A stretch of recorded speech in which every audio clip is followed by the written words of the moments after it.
When you walk outside in America today, nothing looks like a depression. The stock market is hitting new records. Corporate profits are near all-time highs. Politicians celebrate low unemployment and a resilient economy. Yet millions of people step into grocery stores and feel something fundamentally different. Prices climb, paychecks shrink under the weight of survival, and a quiet question grows louder. If the economy is doing so well, then why does everything feel so bad? In late 2025, the United States entered a strange moment in economic history. A moment economists would struggle to describe with traditional metrics. Growth continued, jobs remained, and yet beneath the surface, families were collapsing under the cost of basic living. Many began calling it a silent depression. Others called it a cost of living crisis. The official numbers didn't show a downturn, but everyday life did. And in this documentary, we're going to explore exactly why. For decades, the American dream was built on a promise. If you worked hard, you could own a home, raise a family, and live comfortably. But in 2025, many discovered that promise had quietly expired. A house became a luxury. Groceries became financial stress. The middle class became a memory shared by older generations. And somehow, the economy still claimed victory. By traditional definition, the United States is not in a depression. GDP is rising, unemployment sits near historic lows, and corporate valuations have exploded. But this documentary isn't about technical definitions. It's about lived experience, the reality happening behind the official numbers. Because what matters isn't whether economists call this a recession. What matters is that millions of Americans feel poorer in the richest country in human history. To understand what's really happening, we need to follow a single thread, a disconnect, a widening gap between statistics and survival, between Wall Street and Main Street, between what leaders say and what households feel every time they swipe a credit card for groceries. This is the story of how the United States built the most prosperous economy on Earth and how ordinary Americans were quietly priced out of it. Let's begin with a paradox. Because the strangest thing about this moment is that by almost every headline indicator, America should feel like a booming economic success. GDP continues to grow, the stock market shattered record after record, corporate earnings surged, AI investments fueled and everything rally, and unemployment dropped near levels economists once considered impossible. But prosperity depends on where you're standing. The top 10% own nearly 90% of the stock market. Gains flowed upward, while inflation flowed downward, directly into the cost of daily life. And so the economy grew, but the average American did not. That's why this isn't a depression of collapse. It's a depression of cost. A new economic era where prices rise faster than wages, and the cost of survival outpaces the value of work. Where families earn higher salaries on paper, yet lose purchasing power every single month. Imagine a treadmill that moves slightly faster every year. You don't notice at first, but eventually your legs burn, you breathe harder, and suddenly you realize you're sprinting just to stay in the same place. That treadmill is the modern American economy, and millions of Americans feel exhausted, not because they are lazy, but because the machine is accelerating beneath them. The silent depression does not look like the Great Depression. Breadlines have been replaced by buy now, pay later apps. Foreclosures have been replaced by forever renting. Unemployment has been replaced by multiple jobs. And instead of homelessness statistics, we measure quiet desperation through credit card balances. But the most important truth is this: the modern depression is not visible from above. It is visible from the kitchen table. It is written on receipts, rent checks, grocery bills, and the quiet anxiety of wondering how much your card will approve this time. This depression is not loud. It's not broadcast in headlines. It's felt quietly, month after month, as life becomes just a little bit harder to afford. And that's what makes it silent. Now let's go deeper into how we arrived here, because something fundamentally changed after the pandemic, not only in prices, but in economic structure itself. Years of stimulus, supply chain shocks, corporate consolidation, and global instability permanently reset the baseline of cost. Food, transportation, energy, housing, all jumped, but never fully came back down.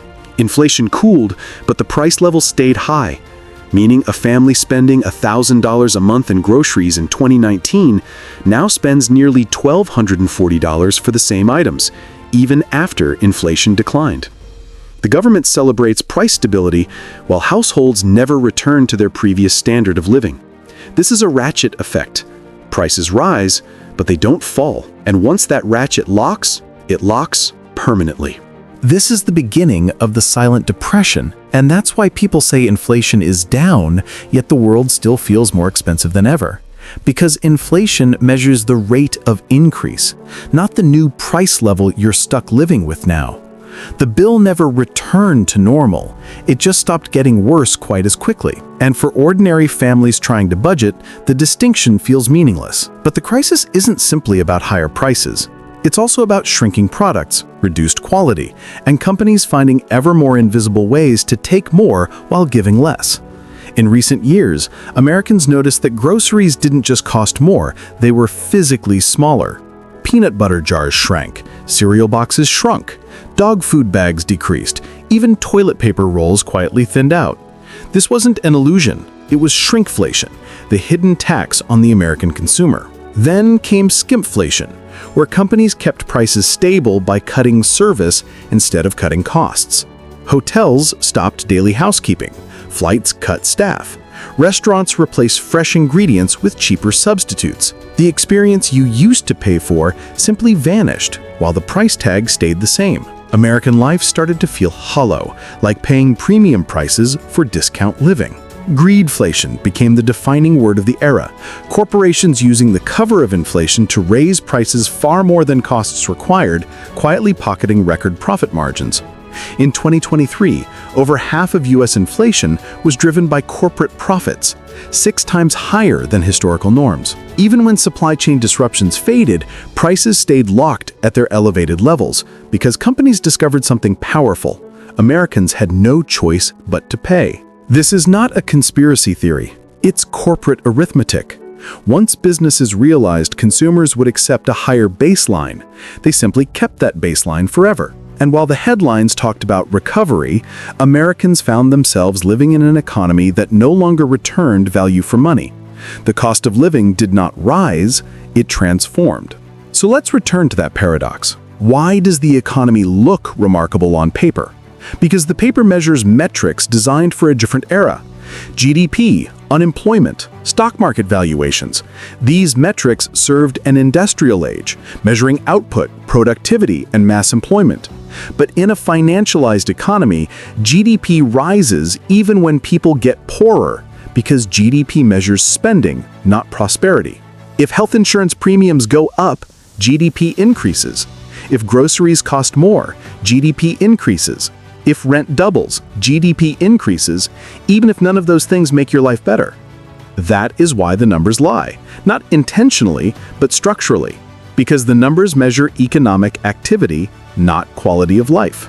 Then there's unemployment.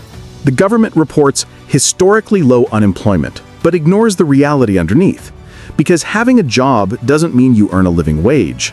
Having 3 part-time jobs still counts as employed. Working multiple gig jobs still counts as employed. The labor market today is not a sign of prosperity, it's a sign of desperation, as millions hold multiple income streams just to afford survival. This is why so many Americans listen to politicians say, "The economy's great," and wonder if leaders are living in a different universe.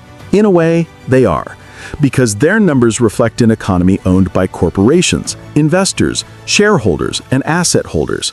And for those groups, everything truly is incredible. The S&P 500 hit dozens of record highs in 2025. Corporate profits were near all-time records, and wages at the top soared. But the story looks very different depending on where you stand in the wealth pyramid. The top 10% own nearly all financial assets.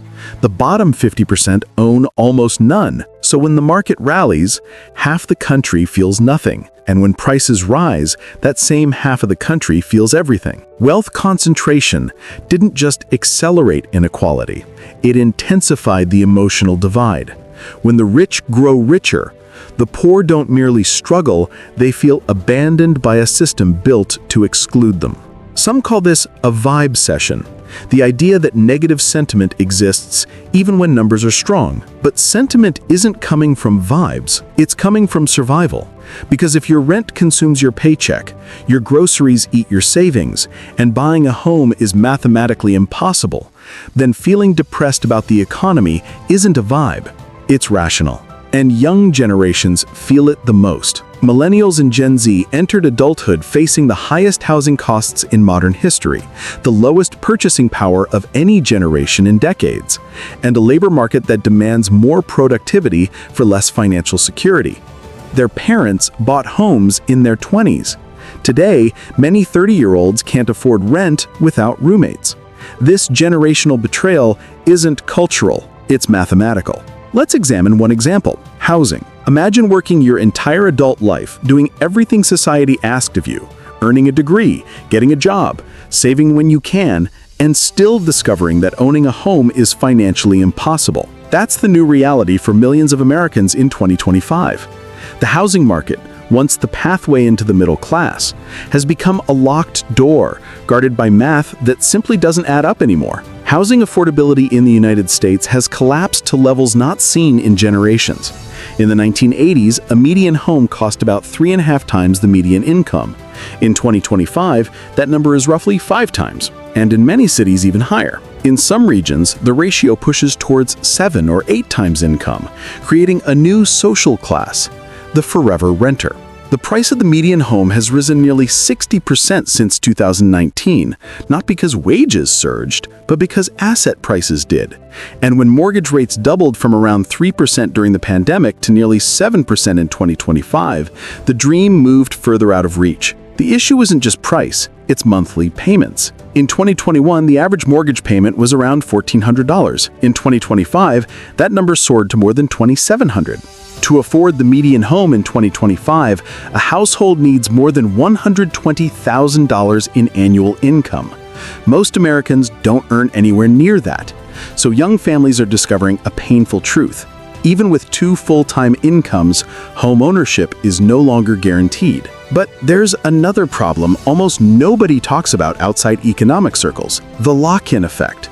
When interest rates were historically low, millions refinanced their mortgages at rates below 3%. Now that rates hover near 7%, homeowners simply refuse to sell. Why give up a 3% mortgage for one more than twice as expensive? This created an inventory freeze.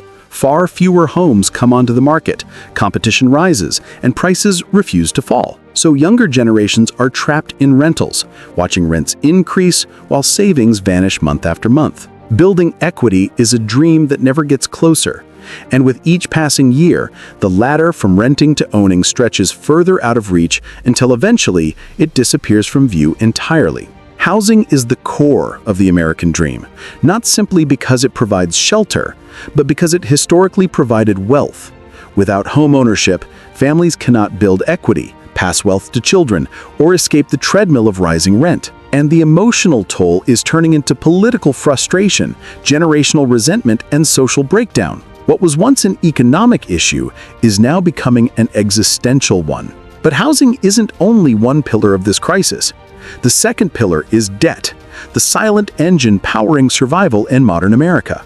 With prices higher and real wages stagnating, households increasingly rely on borrowing just to make it through the month. In 2025, total household debt reached nearly $19 trillion. Credit card balances crossed $1.2 trillion. Buy now, pay later services surged across the population, with more than 90 million users. And late payments climbed steadily as families juggled multiple forms of credit just to stay afloat. Credit card delinquency rates have risen sharply, particularly in lower-income states like Mississippi, Louisiana, and Alabama, where more than a third of households fall behind. The financial desperation that economists call debt utilization is simply families buying time. Every swipe is a hope that next month will be easier than this one. But the most alarming development is that buy now, pay later services have shifted away from luxury purchases and towards essentials. Americans now finance groceries over 4 payments.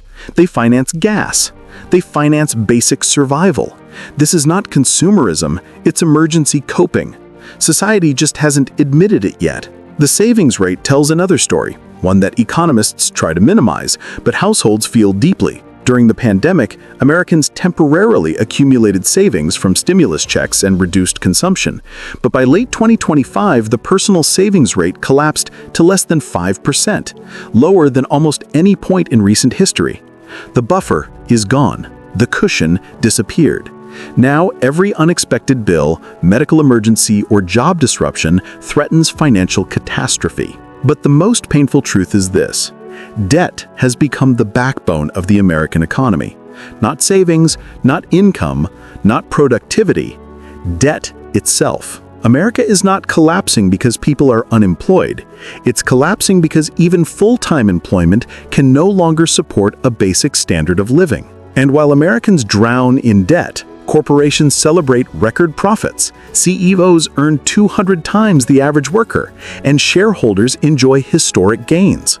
The economy has split into two realities, one measured in wealth and growth, and one measured in survival and sacrifice. This growing divide is redefining what it means to be middle class in America, because for most of the 20th century, middle class meant a home, a car, a family, and occasional leisure. Today, those are becoming luxury experiences, reserved for those with inherited wealth, asset appreciation, or financial privilege.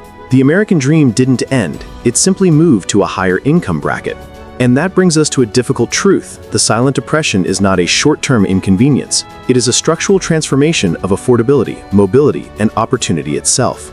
And this is where many Americans begin to feel something deeper than financial stress, a sense of betrayal. Because they grew up believing that each generation would do better than the last. Instead, millennials and Gen Z now face higher costs, lower mobility, and a future where starting a family, owning a home, or saving for retirement feels like a fairy tale from another lifetime. But the silent depression isn't happening in isolation. Across the Atlantic, the United Kingdom calls this period the cost of living crisis. Inflation soared above 11% in 2022. Housing costs and energy bills crushed households. And even though the UK economy avoided an official recession, millions felt a lived recession, an emotional recession, an existential recession.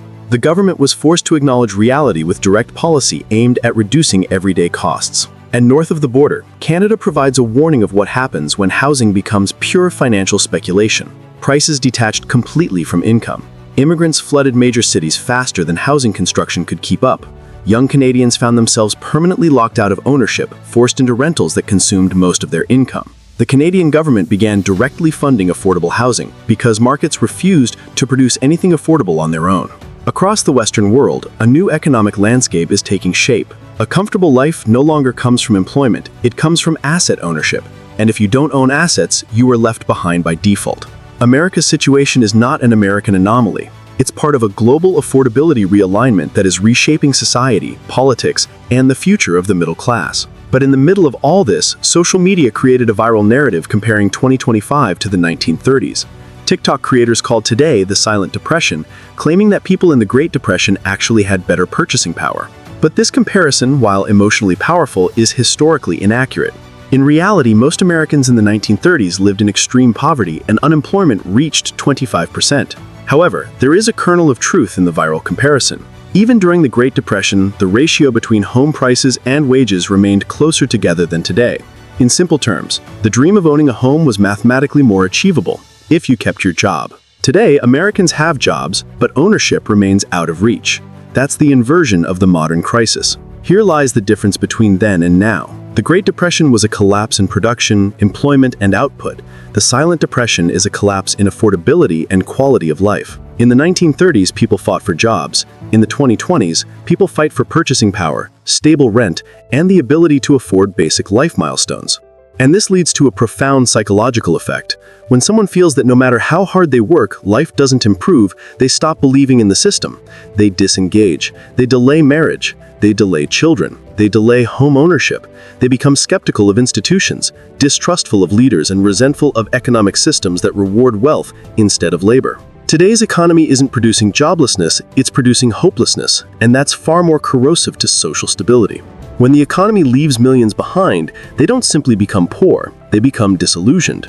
And for a country built on optimism, that disillusionment becomes its own kind of recession. So what happens next? Economists warn that without a major shift in either wages or housing prices, the silent depression could evolve into a long-term structural weakness, what some call stagflation light. growth stalls, inflation sticks, inequality deepens, and the gap between those who own assets and those who don't becomes a permanent feature of American life. But there's something even more dangerous brewing beneath the surface: debt delinquency, particularly in auto loans and short-term financing. If enough households begin defaulting, the silent depression stops being silent. It becomes a chain reaction of financial stress, one that could trigger a more traditional recession, one that's not just felt emotionally, but measured economically.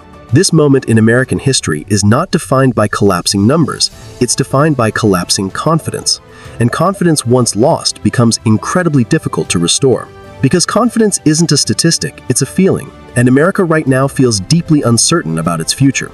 The silent depression is not a temporary phase. It is a generational turning point, and to understand what it means for the future, we need to face an uncomfortable truth. Even if inflation cools, even if unemployment remains low, and even if GDP continues to rise, Americans will still feel poorer until wages align with the new cost of living, or until the cost of living falls back to what wages can support. Neither outcome seems likely soon, and that's why the silent depression persists. We are entering a future where working hard may not guarantee stability, where saving money may not guarantee progress, and where living within your means may no longer be enough to avoid financial struggle. That realization is settling into the minds of millions, quietly, painfully, day after day. And it's shaping a generation that feels like the American dream has been sold to someone else. The silent depression is not about unemployment lines or shuttered factories. It's about a society where survival requires debt, where progress requires luck, and where comfort requires assets most people never had a chance to buy. And that is a different kind of crisis, one that doesn't show up on quarterly reports, but shows up every time someone checks their bank balance at the end of the month. And that is why millions of Americans say, quietly but firmly, I feel like I'm falling behind. I feel like no matter how hard I work, life keeps getting more expensive. I feel like my parents had opportunities I'll never have. I feel like I'm living through something nobody wants to admit is happening. That feeling isn't imaginary. It's mathematical. It's structural. It's systemic. The country isn't suffering a depression of production. It's suffering a depression of possibility, a depression of affordability, a depression of confidence. And when possibility disappears, society begins to question whether the system was ever designed for them to succeed in the first place. So where does America go from here? Economists project modest GDP growth through 2026, driven by artificial intelligence investment and government spending. Inflation may stay above 3%. Housing prices may remain detached from income, and wages may continue rising while still never catching up to the new baseline of cost. The silent depression doesn't end just because inflation cools. It ends when Americans can afford to live without borrowing from their future. Until then, the economy will feel like a treadmill that never slows down, even if the statistics say everything is fine. Because statistics don't measure struggle, they measure spending, they measure activity, they measure numbers, not lives. And that is why the disconnect feels so overwhelming, so personal, so real. One day, history may look back at this moment and call it a period of transformation. But for now, ordinary people call it something else. They call it the silent depression because it was never officially declared, never publicly acknowledged, and never politically admitted. It was simply lived, quietly, month after month, one payment to the next. But inside this quiet struggle are powerful lessons. Lessons this generation is being forced to learn faster than any before it. The first lesson is that economic security now depends less on how hard you work and more on what assets you own. If you lack assets, you lack leverage. And if you lack leverage, you are exposed to every shock the world throws at you. The second lesson is that debt is no longer a sign of poor decision-making. It is the new currency of survival. Americans aren't reckless. They're exhausted.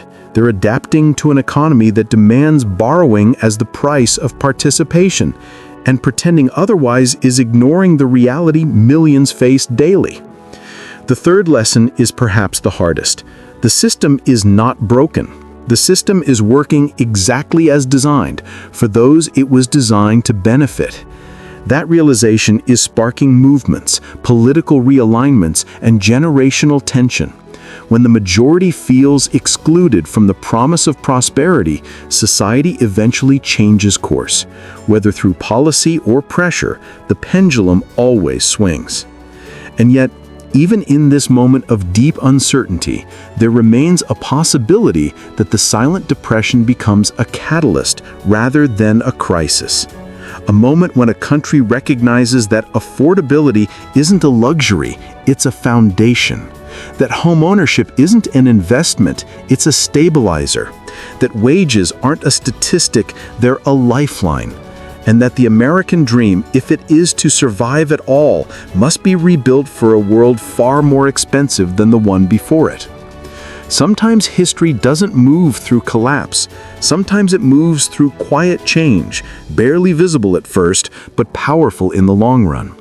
The silent depression may not be loud enough to trigger crisis headlines, but it is loud enough to change an entire generation's relationship with money, work, security, and hope. And that change, quietly unfolding beneath the official numbers, will define the future of the United States far more than GDP ever could. In the end, this moment is more than a recession, more than inflation, more than housing, more than debt. It is reckoning with the promise of tomorrow, a realization that prosperity cannot be measured through charts alone, that it must be felt in the lives of ordinary people.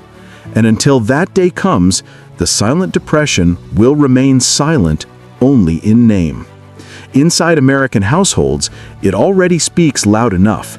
But before we end, I want to leave you with something personal. If you've ever felt like you're falling behind, like life keeps getting more expensive no matter how hard you try, or like you're doing everything right and still can't catch up, you're not alone. Millions of people across this country feel the exact same way right now. And sometimes just knowing you're not alone changes everything. What you're living through is real. It's happening to all of us in different ways, and talking about it doesn't make you negative, it makes you aware. The silent depression is not just something economists write about, it's something families feel every single day. But maybe that means something powerful, because if a silent depression is happening, maybe it doesn't have to stay silent forever. Maybe by understanding what's happening, by talking about it, by refusing to ignore it, we can start to shape a future that feels fair again.